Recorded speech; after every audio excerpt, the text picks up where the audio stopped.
আসসালামু আলাইকুম। টেকনাফের শেষ প্রান্তে আমরা পৌঁছলাম। সীমান্তবর্তী মায়ানমার নাপ নদী এবং বাংলাদেশের টেকনাফের সীমান্তে চাষিরা লবণ চাষ করতেছে। লবণ চাষের কীভাবে এই এলাকা পুরোটাই মাঠ, কৃষকরা লবণ চাষ করতেছে। লবণ চাষের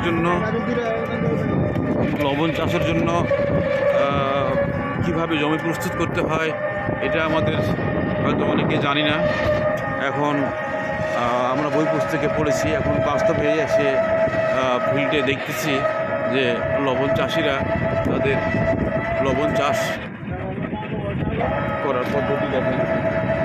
লবণ চাষকে পুরো মাঠ এলাকা লবণ চাষে ভর্তি।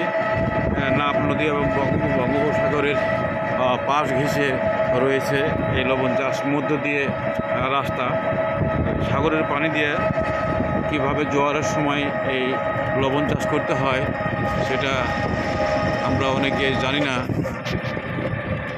এটা এখন দেখলে কিছুটা হলেও আপনারা অনুভব করবেন।